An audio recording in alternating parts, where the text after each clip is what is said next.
하나님이 함께하지 않고서는, 또 하나님의 축복을 받아들이지 않고서는 도저히 일어날 수 없는 일들이 일어나게 되었어요. 오늘 이 자리에 함께한 우리 사랑하는 교우들과 이 자리에 함께한 모든 분들의 심령 속에 강권적인 하나님의 역사가 함께할 수 있기를 원합니다. 처음 교회를 오신 분들은 매우 어색하리라고 생각합니다. 아마 이 시간도 어색하실 것이고요. 교회는 오셨지만 예수님을 제대로 만나지 못하신 분도 아마 어색할 수도 있다는 생각도 해보게 됩니다. 그러나 오늘 이 시간에 여러분 잠시 하나님의 말씀에 귀를 기울여 주시고요, 하나님이 여러분에게 무슨 말씀을 하시는지를 보도록 하겠습니다. 우리가 믿고 있는 하나님은 어떤 분이신가? 교회가 이야기하고 있는 하나님, 교회가 말하고 있는 예수는 세상에 보여지는 예수가 아니라 성경이 이야기하는 예수는 도대체 누구며, 성경이 말하는 하나님은 누구인가를 한번 좀 귀를 기울여 들어보시면 좋겠습니다. 첫째는요, 하나님은 여러분에게 선물을 준비하셨습니다. 오늘 이 자리에 참석한 모든 분들에게 선물을 준비하셨어요. 우리가 예배가 끝나고 난 이후에 여러분들을 위해서 만찬도 베풀어 드릴 것이고요, 또 정성껏 준비한 선물도 드릴 것입니다.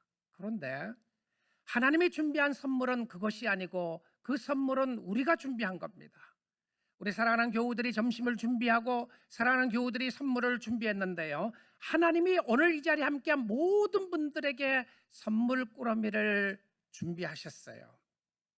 세상에 그 어떤 것과도 바꿀 수 없고 그 어떤 것과도 줄 수 없는 선물을 준비하셨는데, 오늘 요한복음 3장 16절에 보면 이렇게 나와 있습니다. 여러분, 하나님께서 이 말씀을 주시면서 예수님이 하신 말씀 가운데 주셨으니라고 하는 마음이 있어요. 주셨으니.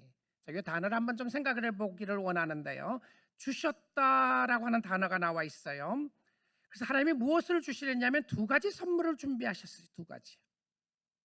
오늘 이 선물 다 한번 챙겨서 가실 수 있기를 원합니다. 확인하시고요. 첫 번째 생일 선물은 무엇이었냐면 독생자를 주셨으니, 이렇게 됐어요. 아마 여러분 이렇게 생각할지 모르겠어요. 아니 뭐 독생자를 준 거다고 나하고 무슨 상관이 있는가? 도대체 이 독생자가 누구를 말하는 것인가? 독생자라고 하는 말은 외아들이라고 하는 표현이죠. 외아들이다. 하나님께 외아들이 있었나? 네, 하나님께 외아들이 있었습니다. 그 외아들이 예수였습니다. 근데 이 외아들은 누구에게서 태어난 아들이 아니었어요. 그래서 어떤 종교에서는 이렇게 이야기합니다. 하나님의 외아들이었던 예수는 이 땅에 태어난 하나님의 아들이다라고 말하는 사람들이 있어요. 그 이야기가 반은 맞는 것 같은데 반은 틀렸습니다. 왜 그러냐면, 만약에 하나님의 외아들 예수 그리스도가 이 땅에 태어난 인간이라고 생각하면 반만 맞고 반만 틀렸어요. 자, 하나님께서 외아들을 독생자를 주셨으니라고 되어 있는데, 이 독생자가 누구인가를 한번 성경을 통해서 확인해 보기를 원합니다. 요한복음 1장 18절인데요, 본래 하나님을 본 사람이 없으되 하나님을 봤다고 이야기하면 거짓말하는 사람이에요. 여러분, 어떤 사람이 이렇게 말할 수 있을지 모르겠어요. 나 하나님 보여주면 믿겠다고 하는 사람들이 있습니다. 근데 하나님 보면 다 죽습니다. 여러분, 하나님 못 봐요. 우리가 하나님 보면 거룩하신 하나님을 우리는 볼 수 없습니다. 우리는 거룩하지 않기 때문에 그 하나님 보면 다 죽을 수밖에 없는데, 그런데 성경은 이렇게 이야기를 해요. 하나님을 볼 수 있는 방법이 있다고 말입니다. 본래 하나님을 본 사람이 없으되 아버지 품속에 있는 독생하신, 누구라고 되어 있습니까? 독생하신 하나님이 나타내셨느니라. 자, 성경은 분명하게 이야기합니다. 이 독생하신 하나님이 예수 그리스도라는 사실을 우리는 성경을 조금만 보면 알 수 있게 됩니다. 그래서 성경 우리에게 이야기하기를 하나님의 아들 예수 그리스도는, 독생자는 하나님이었다라고 이야기하고 있어요. 하나님. 자, 하나님이 선물을 준비하시는데 그 선물이 독생자인데 외아들을 우리에게 주셨다 이렇게 말하고 있어요. 다시 여러분이 질문할지 모르겠어요. 외아들 예수가 나에게 있는 것이 무슨 나와 상관이 있는가 말할 수 있을지 모르겠어요. 자, 근데 이 말씀이 그 다음 두 번째 선물과 연결되는 말씀인데요. 그 두 번째 선물은 무엇이었냐면 영생입니다. 하나님이 세상을 이처럼 사랑하사 독생자를 주셨으니 이는 그를 믿는 자마다 멸망하지 않고 영생을 얻게 하려 하십니다. 영생을 주셨어요. 여러분, 죽지 않고 살 수 있는 길이 있다. 얼마나 감사한 거죠. 혹시 여러분 이렇게 생각하시면요, 내가 이 땅에서 죽지 않고 영원히 산다. 어떻게 들리시나요? 저는 저주 같아요. 영원히 살고 싶으세요, 이 땅에서요? 아마 이 땅에서 모든 것을 누리고 있는 사람은 그렇게 말할지 모르겠어요. 그러나 우리가 나이가 들면서 아프기도 하고 힘들고 어려운 것들을 많이 겪어갑니다. 그런데 이 영생을 주셨다고 하는 이 표현 속에 이 땅의 삶이 아니라 우리의 삶 속에 고통이 없고 아픔이 없고 눈물과 근심이 없는 하나님의 나라를 선물로 준비하신 거예요. 근데 영원히 살 수 있는 길이 있다고 하는 이 일이 얼마나 귀한 일인지요. 제가 이 설교를 준비하면서 한 사건이 기억합니다. 여기 계시는 우리 교우의 아버님의 그 아버님과 나눴던 대화였는데요. 이분이 암병에 걸리셔서 이제 숨을 거두기 전이었습니다. 우리 가족의 일원이 저에게 부탁을 했어요. 목사님 오셔서 예수를 전해주면 좋겠다고 그랬습니다. 그래서 아버님 예수를 믿으라고 그랬어요. 그랬더니 못 믿겠다고 그러시는 거예요. 믿을 수가 없다고 그래요. 자, 이제 숨이 멎어가는 순간 속에 제가 또 다른 한 경험은 끝까지 믿으라고 부탁을 했는데 안 믿겠다고 하신 분도 계셨어요. 그런데 이분은요, 그 이야기를 하시길래 제가 이렇게 이야기를 했습니다. 아버님, 누군가가 하나님이 정말 살아계신다면 하나님이 소원을 두 개를 들어주겠다고 하면, 두 가지 소원을 들어주겠다 하면 무슨 소원을 말하고 싶으냐고 그랬어요. 근데 그 중에 하나가 무엇이라고 이야기했냐면 그 중에 하나가 내 병이 낫으면 좋겠다 그렇게 이야기를 했어요. 그리고 가족들과 좀 더 오래 살 수 있으면 좋겠다는 이야기를 했습니다. 제가 그때 그 말을 받아서 뭐라고 이야기했냐면요, 아버님 죽지 않아요. 제가 그 이야기를 하고 예수님을 영접하셨는데 이분이요, 영접하고 얼마 계시지 않았다가 죽으셨어요. 돌아가셨어요. 제가 담대하게 그분에게 말할 수 있었던 것은 아버님 죽지 않습니다. 아버님 예수를 믿으면 영원히 살 수 있어요. 이 땅에서는 언젠가는 죽을지 모릅니다. 그러나 예수를 믿으면 영원히 살 수 있는 그 일을 가질 수 있습니다. 그리고 아버님 병 나을 수 있습니다. 병이 없는 곳에 갈 수 있어요. 영원히 살 수 있고 병이 없는 곳에 갈 수 있다고 그랬어요. 그때 그 아버님이 예수님을 영접하셨어요. 예수를 믿겠다고 그러시고 숨을 거두셨습니다. 저는 그 말씀과 그 상황을 생각을 하면서 하나님이 준비한 선물을 생각해 보게 되었어요. 우리 모두에게 하나님이 선물을 준비하셨는데 그 선물은 독생자 예수 그리스도를 통해서 주신 영원한 삶이었습니다. 그런데 어떤 사람들은 이 선물을 받고 어떤 사람은 이 선물을 받지 못하는 사람들이 있어요. 여러분 그 선물 가지고 계시나요? 아마 우리 교우들은 선물을 받고 있는 분도 계실 것이고 또 교회는 오래 출석하셨지만 아직도 마음에 그런 감동이 없는 사람이 있을 수도 있다는 생각이 듭니다. 여러분 인생은요, 풀 수 없는 수수께끼가 있습니다. 도저히 해결되지 않는 고뇌와 아픔이 있어요. 인생은 꼬인 실타래처럼 해결할 길이 없는 어려움들이 우리의 삶 가운데 있습니다. 그것이 무엇이냐면 바로 죽음에 관한 부분입니다. 세상에 아무리 잘난 사람들, 세상에 아무리 많이 가진 사람들, 세상에 아무리 건강하다고 하는 사람들이라고 할지라도 죽지 않는 사람은 아무도 없어요. 그 죽음과 함께 오는 것이 무엇이냐면 고뇌와 아픔입니다. 여러분, 살아가면서 고뇌와 아픔을 느끼지 않고 살아가는 사람이 있으시나요? 예수 믿는 사람도 그거 다 느낍니다. 여러분이 당하는 고뇌와 아픔을 다 느끼게 되고 체험하게 되고 고통스럽고 힘들고 어려운 부분들이 있어요. 그래서 성경은요, 오늘 요한복음 3장 16절의 말씀을 보게 되면 성경은 정말 절망의 소식을 전제하고 있다는 것을 보시나요? Bad news. There's a bad news for everyone. 모든 사람들에게 안 좋은 소식이 있어요. 그 안 좋은 소식이 무엇이었냐면 멸망이라고 하는 단어입니다.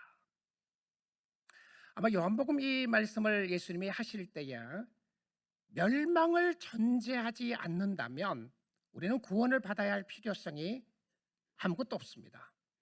예수를 믿어야 할 필요가 뭐가 있어요? 멸망하지 않는데. 근데 이 멸망이라고 하는 이 사실을 전제를 해주고 있는데요, 우리의 현실의 문제를 전제하면서 이 소식이 절망적인 소식이에요. 사람들은 나름대로 이 문제에 대하여 답을 제시하려고 했습니다. 인류 역사상 모든 사람들이 고난의 문제와 죽음의 문제에 대해서 답을 제시하려고 했었는데요, 그 답을 나름대로 제시를 하면서 많은 사람들이 오해하며 착각하고 속아서 살아갑니다. 우리는 세상에 속았어요. 우리는 사단에 속았어요. 많은 사람들이 이게 아닐 거라고 생각하는 것을 모르고 살아가는 경우가 많이 있는데요, 제가 몇 가지를 요약을 한번 해보겠습니다.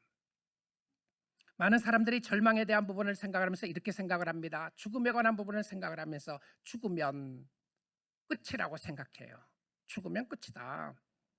이 세상이 전부라고 생각하며 사는 사람이죠. 흙으로 왔다가 흙으로 가니까 죽으면 흙으로 돌아가기 때문에 죽으면 그만이다. 이후에는 아무것도 없다. 한면으로서는 제가 목사로서도 그랬으면 좋겠다는 생각도 들 때가 있어요. 아무것도 아니고 끝이면 좋겠다. 그렇다면 발버둥 치며 살아야 될 요소가 무엇이 있습니까? 아픔과 고난의 문제를 가지고 어렵게 살아야 될 부분이 뭐가 있겠어요? 죽으면 다 끝나는데. 근데 우리는 영을 가지고 있는 사람입니다. 그 영은 어디로 가죠? 영이 없어지나요? 여러분, 예수를 안 믿는 사람들, 우리 민족의 조상들도 제사를 드렸습니다.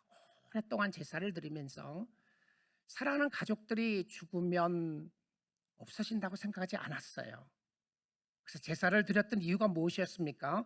영이 다시 제삿날 온다고 생각했어요.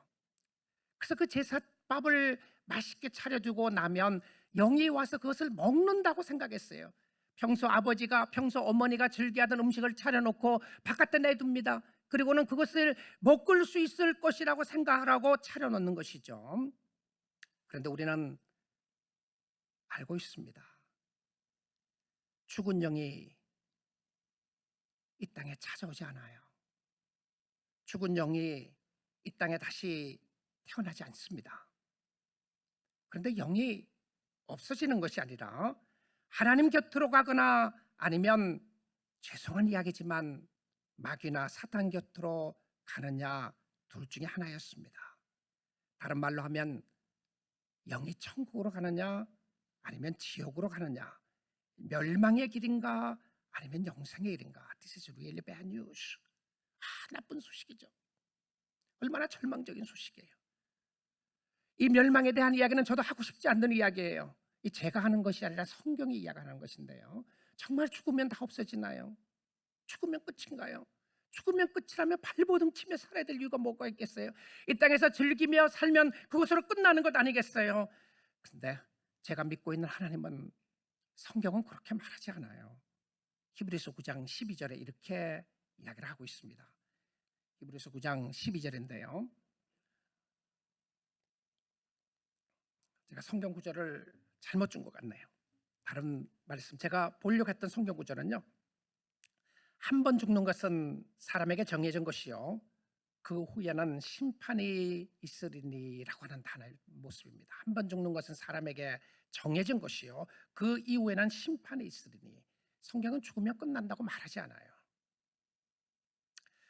많은 사람들이 오해하고 착각하는 두 번째 이유는 무엇이었냐면, 나는 그래도 선하게 살아왔다고 하는 착각입니다. 나는 도둑질하지 않았고, 나는 거짓말하지 않았고, 나는 다른 사람에게 피해를 주지 않았고, 나는 도덕적으로 선하게 살아왔다고 이야기를 합니다. 그런데 착각입니다. 왜 착각이냐면, 마음에 있는 탐심, 마음에 있는 의심, 마음에 있는 욕심, 마음에 있는 미움, 마음에 있는 시기, 마음에 있는 질투는 도대체 어디에서 왔습니까? 그 문제는 어떻게 해결하시겠습니까? 여러분의 마음에 있는 것은 어떻게 해결하시겠어요? 세 번째 오해가 있습니다. 세 번째 착각은 무엇이었냐면, 나는 너무 많은 죄를 지어서 하나님께 갈 수 없다고 하는 오해와 착각입니다. 혹시 여러분 가운데 그런 생각을 하시는 분들이 계시나요? 내가 교회를 가려면 그래도 요 정도는 돼야 되지 않겠는가? 그래도 술이라도 끊고, 그래도 담배라도 끊고, 그래도 욕하던 것도 좀 끊고, 그래서 그러고 난 이후에 교회를 찾아가야 되지 않을 것인가? 내가 그동안 어떻게 살았는지 만약에 안다면 내가 무슨 낯으로 하나님을 배울 것인가? 나는 도저히 하나님 앞에 갈 수 없다고 그런 생각을 하시는 분이 계시나요? 여러분, 죄로 말미암아 죽을 수밖에 없는 우리를 살리시고 사랑하신 하나님이 계시는데요, 그 하나님은 모든 사람이 다 똑같이 범죄를 해서 하나님 앞에 갈 수 없다고 이야기하고 있습니다. 그런데 여러분에게 좋은 소식이 있습니다. 만약에 절망적인 소식으로 끝난다면, 아니 비극을 알지 못하면 희극을 알지 못하는 것과 마찬가지로 해요. 나쁜 소식이 있다는 것을 알지 못하면 좋은 소식을 알 수 없는 것과 마찬가지로, 예수 안에서 좋은 소식이 있는데, 그 좋은 소식은 죄로 말미암아 죽을 수밖에 없는 우리를 살리시고 사랑하시는 하나님이 계신다는 사실입니다. 하나님이 여러분에게 선물을 준비하셨어요. 그리고 그 선물을 주시면서 여러분에게 이렇게 이야기를 하는 겁니다. 죄로 말미암아 멸망되고 죽을 수밖에 없는 저와 여러분에게 하나님이 무엇 때문에 선물을 주시냐는 겁니다. 뭐 잘났다고, 뭘 잘한 게 있다고, 여기 앞에 서 있는 제가 뭘 잘난 것이 있다고 하나님이 나에게 선물 주시겠어요? 제가 이렇게 생각할지 하면 착각입니다. 그래도 하나님, 그래도 내가 하나님 믿었잖아요. 하나님, 그래도 내가 설교하잖아요. 그래도 내가 목사잖아요. 그래도 내가 이만큼 살았잖아요. 만약에 그것을 제가 근거로 내놓는다면 저는 제가 오해하고 있고 착각하고 있어요. 성경의 기본적인 하나님의 은혜와 하나님의 사랑을 알 수가 없어요. 저는 하나님을 외면하고 하나님을 싫어하고 하나님과의 관계가 끊어져 있었습니다. 왜 그렇죠? 제 마음속에 죄악된 문제 때문에 그렇습니다. 여러분 모두에게도 마찬가지라고 생각을 합니다. 우리에게 선물을 주시는 근거가 무엇이었냐면, 잘났기 때문에, 다른 사람들과 다르기 때문에, 돈이 있기 때문에, 착하게 살았기 때문에, 세상의 그 어떤 근거에서도 답을 찾을 수가 없어요. 오직 성경의 답은 바로 이것입니다. 하나님의 사랑 때문이라고 말합니다. 하나님의 세상을 이처럼 사랑하사. 여러분 이렇게 이 단어 속에 한번 생각해 보시면, 하나님이 세상을이라고 하는 단어 속에요, 이것을 바꾸어서 나를 한번 생각해 보십시오. 하나님이 박영배를 이처럼 사랑하사. 이처럼 사랑한 게 무엇이었냐면 독생자를 주셨다고 하는 표현인데요, 하나님이 세상을 이처럼 사랑하사 나를 이처럼 사랑하사. 여러분 기독교는 누가 먼저 사랑했느냐가 중요합니다. 누가 먼저 이 사랑을 시작했느냐가 중요해요. 누가 이 모든 계획을 하셨느냐가 중요합니다. 기독교는, 성경은 분명하게 이야기를 하기를 하나님이 시작하셨다고 말하고 있습니다. 하나님이 오늘 여기 계시는 여러분을 사랑하기로 작정하신 거예요. 그리고는 교회에 초대하셨습니다. 그리고는 말씀을 듣게 하셨어요. 여러분 어쩌면 이런 마음을 할지 모르겠어요. 하나님이 나 같은 사람을 왜 사랑한단 말이냐? 하나님이 나 같은 사람을 사랑해야 될 이유가 무엇이 있는가? 나는 하나님을 알지도 못하고 하나님 앞에 원수로 살았고 하나님을 싫어했는데 생각을 하지 않으시나요? 근데 하나님이 먼저 사랑했다고 이야기를 합니다. 사랑받고 있을 때 행복하죠. 사랑받고 있을 때에 기쁩니다. 그런데 하나님의 사랑을 받고 있다는 이 복음의 메시지가, 하나님이 사랑하는 성도들을 사랑하고 함께하고 축복하고 나아갈 때에 우리는 세상에서 소외되고 세상에서 외롭고 세상에서 고통을 누리고 세상에서 아픔을 누리고 여러 가지 힘들고 어려움을 당하고 있을 때에 하나님의 사랑이 여러분에게 말하고 있는 것입니다. 사랑하는 아들아, 사랑하는 딸아, I love you so much. 내가 너를 사랑한다. 우리는 세상에서 사랑을 이렇게 이야기를 합니다. 필요가 있을 때 사랑하죠. 아니면 마음에 있을 때만 사랑합니다. 감동이 있을 때만 사랑한다고 말할 수 있죠. 그래서 우리는 이 사랑의 신비를 깨닫지 못하고 알지 못해. 그래서 자꾸 근거를 우리에게서 자꾸 찾으려고 합니다. 내가 뭔가를 잘했기 때문에, 내가 뭔가를 누리고 있기 때문에, 내가 뭔가를 가지고 있기 때문에 하나님의 사랑을 이야기하고 있는데 성경은 그렇게 말하고 있지 않아요.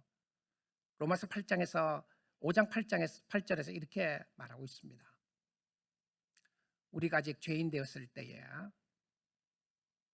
그리스도께서, 그리스도라고 하는 표현이 예수 그리스도죠. 예수님 그리스도, 예수 그리스도께서 우리를 위하여 죽으심으로 하나님께서 우리에 대한 자기의 사랑을 확증하셨느니라.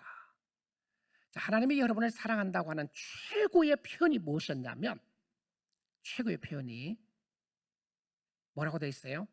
그리스도가 우리를 위하여 죽으셨다고 하는 표현이 하나님의 사랑의 최고의 표현이라고 그래요. 자, 그런데 왜 그리스도가 우리를 위해 죽으신 것이 하나님의 사랑의 최고의 표현이었나요? 여러분, 죄라고 하는 것은요, 여러분의 마음속에 욕심이나 여러분의 마음속에 의심이나 여러분의 마음속에 미워하고 시기하는 질투하는 이 마음의 죄라고 하는 것은 이거 하나님으로부터 온 것 아닙니다. 하나님에게는 죄가 없어요. 완벽하시고 거룩하신 분이신데 이 죄가 옴으로 말미암아 모든 세상의 사람들이 어떻게 됐다고요? 죽는다고 그랬죠. 멸망한다고 그랬어요. 이 멸망한다고 하는 표현이 죽는다고 하는 표현입니다. 죽어 없어질 수밖에 없는, 죽을 수밖에 없는 그 표현을 이야기하고 있어요. 근데 하나님께서 하나님을 떠나게 되고 하나님을 싫어하고 죽어 없어질 수밖에 없는 죽음 가운데 있었던 저와 여러분을 사랑하시겠다고 작정하신 거죠. 근데 이 사랑을 하려고 그러니까 방법이, 여러분의 마음속에 있는 죄를 다 없이 해주기 전에는 사랑을 말할 수 없어요. 지옥에 가는데 어떻게 하나님의 사랑한다고 이야기를 하고 나서 어떻게 그대로 내버려 둘 수 있겠어요? 멸망해 가는 자녀들을 보면서 어떻게 그대로 내버려 둘 수 있겠어요? 그래서 하나님이 자기 아들 예수를 보낸 겁니다. 예수를 보내서 십자가에 죽게 하고 죄의 모든 형벌을, 여러분이 당해야 될 고통과 아픔과 죽음의 문제를 예수 그리스도가 다 담당하신 거예요. 그리고는 여러분을 살려주신 것입니다. 그런데 이 성경은 여러분에게 이야기하기를 이렇게 이야기를 해요. 언제 하나님이 우리를 살려주셨느냐 하면 우리가 아직 죄인 되었을 때에라고 이야기를 해요. 우리가 착하게 살 때가 아닙니다. 우리가 선하게 살 때가 아니에요. 우리가 여전히 하나님을 싫어할 때에, 여전히 하나님을 떠나게 되고 여전히 하나님과 관계가 없었을 때 하나님께서 우리에게 오셔서 우리에게 찾아오셨는데, 가만히 내버려 두면 멸망의 길을 가는데 하나님이 그 길을 가로막고 구원해 주신 거예요. 너는 그 길로 가면 안 된다, 너는 그 길로 빠지게 되면 영원히 멸망할 수밖에 없다는 것을 아시고 하나님이 자기 아들을 보내셔서 그 길을 막으시고 여러분 웅덩이에 있었던 여러분을 꺼내주시고 살려주시면서 하시는 이야기가 내가 너를 사랑한다고 이야기를 하는 거예요. 그때 감동이 된 겁니다. 그러나 나중에 돌아보니까요, 하나님 왜 나죠? 왜 나죠? 왜 나 같은 사람을 사랑하시나요? 내가 잘난 것도 없고 잘하는 것도 없는데 왜 나 같은 사람을 사랑하시나요? 그 근거를 찾아보니까 무엇이냐면 하나님의 사랑밖에 없더라는 거예요. 하나님의 사랑밖에. 오늘 사랑하는 성도 여러분, 또 이 자리에 함께 처음으로 교회 출석하신 분들, 또 방문하신 여러분, 오늘 저는 또 여러분들과 함께 우리 교회는 여러분들에게 이 복음의 소식을 전하고 싶습니다. 하나님이 여러분을 사랑하셔서 복된 소식을 주시고 선물을 준비하셔서 여러분에게 주시고 싶은 거예요. 자, 이 복음을 받기 위하여 여러분에게 돈 가져오라고 말하지 않습니다. 교회는 돈 거두는 장소가 아닙니다. 교회는 구제 사역을 하기 위해서 헌금하는 곳이 아닙니다. 교회는 목사 사례 주기 위해서, 돈 주기 위해서 있는 것이 교회가 아닙니다. 교회는 하나님의 아들 예수 그리스도가 우리를 위하여 오셨다고 하는 것을 선포하는 것이 교회입니다. 교회는 여러분에게 목숨 내놓으라고 말하지 않습니다. 교회는 여러분에게 좋은 소식이 있는데 이 좋은 소식을 받아들이면 어떻냐고 말하고 싶은 곳이 교회였습니다. 그래서 누가 그리고 어떻게 이 선물을 받을 수가 있습니까? 다시 한번 요한복음 3장 16절을 보시면 하나님이 세상을 이처럼 사랑하사 독생자를 주셨으니 이는 그를 믿는 자마다 누구든지, 표현이죠, 누구든지 그를 믿는 자마다 멸망하지 않고 영생을 얻게 하려 하심이라. 여러분, 누가 선물을 받아갈 수 있느냐 하면요, 남녀노소를 불문하고 빈부귀천을 불문하고 누구든지 예수를 믿으면 선물을 받을 수 있습니다. 놀라운 축복의 소식이 있어요. 여러분, 혹시 뺏길까 봐 두렵습니까? 혹시 아직은 아니라고 하는 생각이 드시나요? 좀 더 기다렸다가 오겠다는 생각이 드시나요? 이 자리에 함께한 사랑하는 주의 백성들 여러분, 여러분에게 귀한 하나님의 말씀으로 도전하고 싶습니다. 값없이 주시는 이 선물을 오늘 믿음으로 받아가시지 않으시겠습니까?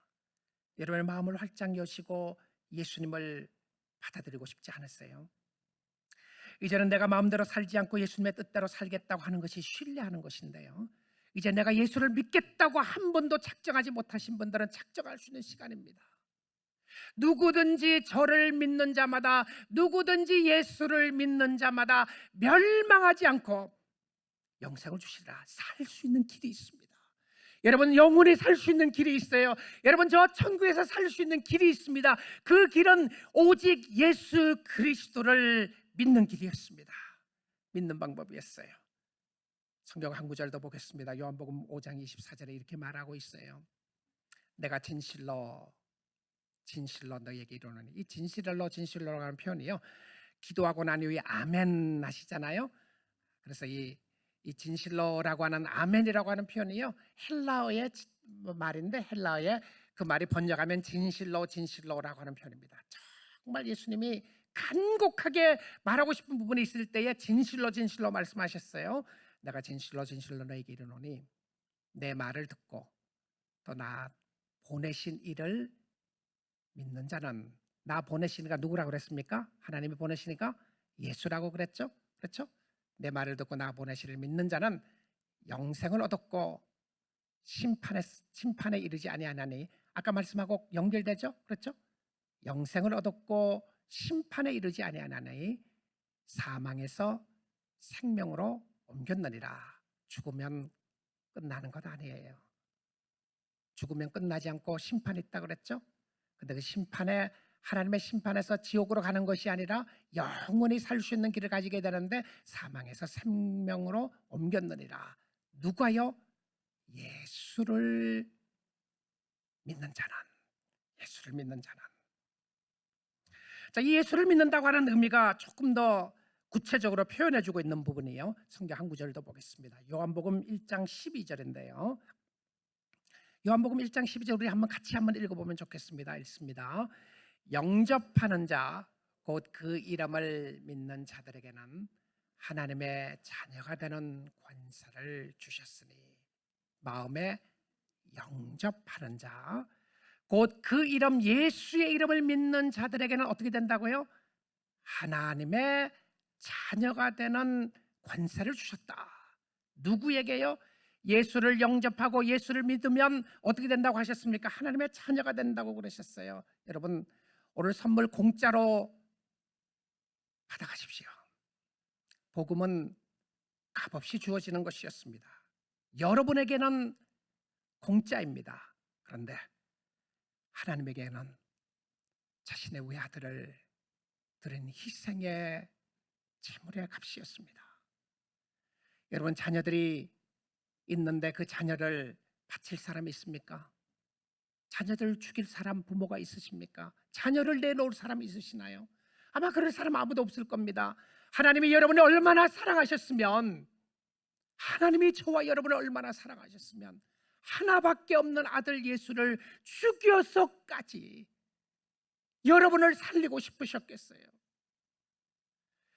여러분, 기독교는 예수 그리스도의 복음을 전하는 곳이고요, 이 복된 소식이 있음을 알려주는 것이고, 여러분에게 영원히 살 수 있는 길을 이야기해 주는 것이 바로 교회고 복음이었고 성경이었고 예수 그리스도였습니다. 오늘 여러분 정말 잘 오셨습니다. 이곳에서 하나님을 만날 수 있고 예수 그리스도를 영접하며 주께로 나갈 수 있기를 원합니다. 하나님이 값을 지불하셨는데요, 죄의 값을 지불하셨는데, 여러분이 죽어야 할 그 값을, 여러분이 영원히 치르고도 치를 수 없는 죄의 값을 그 아들 예수께 다 옮기시고 여러분에게는 공짜로 죽음을 바꿔주시고 영원히 살 수 있는 생명을 주셨습니다. 왜 그렇게 하셨죠? 왜 그렇게 하셨나요? 나를 사랑하셨어. 여러분을 사랑하셨어. 이제는 더 이상 외롭게 살 필요 없습니다. 이제는 더 이상 한숨 쉬며 괴롭게 살 인생이 아닙니다. 이제는 더 이상 발버둥 치며 이 땅에서 사는 의미가 무엇인가를 고민하지 않으셔도 됩니다. 오늘 이 시간에 주님 앞으로 나오십시오. 그리고 그 예수 그리스도를 영접하고 죽게 나가면 하나님은 참 좋으신 하나님이에요. 여러분을 이용하는 하나님이 아닙니다. 여러분의 가진 것 뺏어가려고 하는 하나님이 아니에요. 아들을 주시기까지 하시니까 그 아들과 함께 무엇을 더 주시지 않겠느냐고 하셨던 좋으신 하나님입니다. 저희들은 기쁜 마음으로 이 자리에 있는 여러분들에게, 저는 감사하는 마음으로 담대하게 이 자리에 있는 여러분들에게 예수 그리스도를 소개합니다. 여러분의 인생의 구주가 되시고 여러분의 인생의 소망이 되시는 예수를 만날 수 있기를 원합니다. 교회 오랫동안 다녔다고 해서 예수 만난 것 아닐 수 있어요. 교회 생활, 아니 혹은 교회 문턱 처음 밟았다고 해서 예수 못 믿는 것 아닙니다. 여러분이 세상에서 아무리 나쁘게 살았어도 예수 만날 수 있는 길이 있고요, 여러분 세상에 아무리 잘 살았어도 예수 없는 길은 헛된 길이라는 것을 성경은 이야기하고 있습니다. 그러게 오늘 이 사랑 확인하시고 죽기까지 사랑하신 예수 그리스도가 오늘 여러분을 사랑하는 것을 알기에 그 사랑에 감격하고 예수 그리스도와 함께 행복하고 기쁘고 감사하게 이 땅의 삶만 행복한 것이 아니라 영원토록 그 하나님과 함께 사는 평안과 기쁨을 누리며 살 수 있기를 예수님의 이름으로 축복합니다.